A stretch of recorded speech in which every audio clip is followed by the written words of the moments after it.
Long, long ago, there lived a little girl. Her name was Rosie, but everyone called her Little Red Riding Hood. And that was because she wore her favorite red riding cloak every day. Hello! Little Red Riding Hood lived with her parents. Here, Bunny! Here, here! At the other end of the woods lived Little Red Riding Hood's grandmother. She lived alone in a small cottage. One morning, Little Red Riding Hood decided she wanted to visit her grandmother. So, she asked her mother for permission. Mother, may I go to meet Grandma? She hasn't been well. I want to cheer her up. Yes, you may, Little Riding Hood. I'll give you some goodies for Grandma, too. But you must be careful on the way. And you must not wander in the woods or talk to strangers. Don't worry, Mother. I'll be careful. Little Red Riding Hood's mother put some goodies in a basket and gave the basket to Little Riding Hood. This basket is for your grandma. It's full of her favorite things. Please give it to her. And remember what I said. You must be careful on the way. And you must not wander or talk to strangers. I'll remember, Mother. Goodbye. And so, Little Red Riding Hood left for her grandmother's house. It was bright and sunny that morning, and Little Red Riding Hood was enjoying walking through the woods.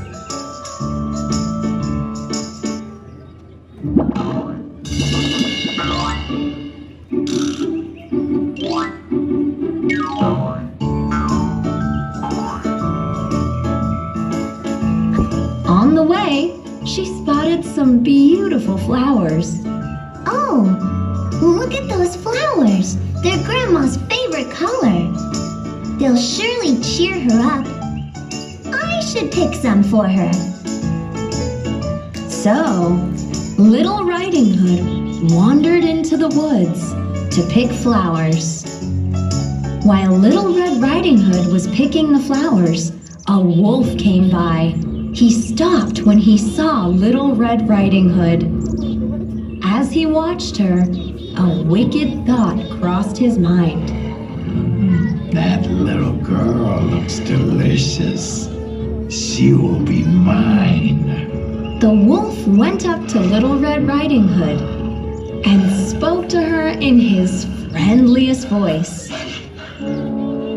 Hello, little girl. Look at those nice goodies in your basket, and those flowers you're picking are so pretty. Are they for your mother? Little Red Riding Hood was so busy picking the flowers that she forgot she wasn't supposed to talk to strangers. No, they aren't for my mother.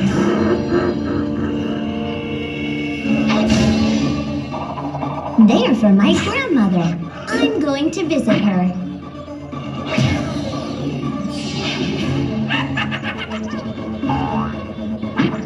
Oh, your grandmother. Does she live nearby? Yes, she lives in a cottage on the other side of the woods. With a dark look in his eye, the wolf said goodbye to Little Red Riding Hood and hurried out of the woods. Goodbye. The wolf ran straight to Little Red Riding Hood's grandmother's house. He knocked on the door. When Little Red Riding Hood's grandmother answered the door, the wolf rushed into the house. Huh? He tied Little Red Riding Hood's grandmother up. and locked her in the cupboard. After a while, Little Red Riding Hood reached her grandmother's house. She found the door open and went in. Grandma, are you home? The wolf had dressed up in Little Red Riding Hood's grandmother's clothes. He was wearing her glasses too, and he had tucked himself in her bed. Little Red Riding thought the wolf was her grandmother. Hi, Grandmother. It's me, Little Red Riding Hood. Huh? But when she drew closer, she noticed something very strange.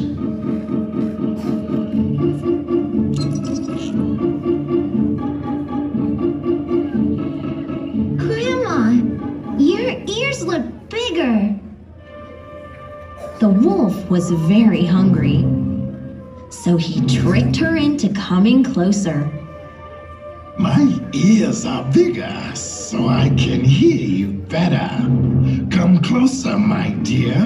Little Red Riding Hood then noticed that her grandmother's eyes looked bigger too. Huh? Why do your eyes look so big? So I can see you better. Come closer, my dear. Little Red Riding Hood then saw that her grandmother's teeth looked bigger too. Grandmother, why do your teeth look so much bigger? My teeth are bigger, so I can eat you up. Huh? The wolf jumped up and snapped his sharp teeth at Little Red Riding Hood. But she was a smart little girl.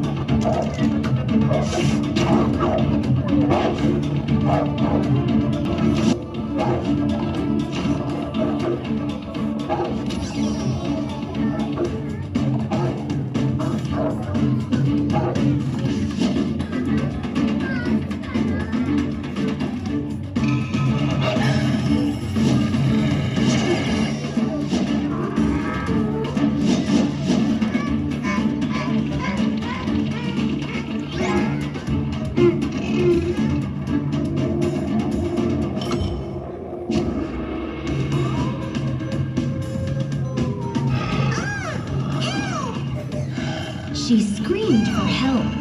Help! Help! A woodcutter who was chopping wood nearby heard Little Red Riding Hood. Huh? The woodcutter rushed into the house and taught the wolf a lesson. Take this, you bad wolf.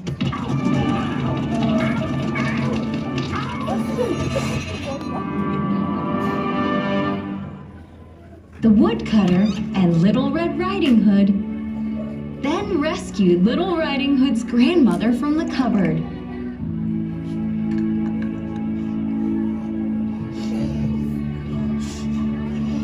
Little Red Riding Hood, you're safe, thank goodness. Little Red Riding Hood felt glad that the woodcutter had saved her that day. But she had learned her lesson.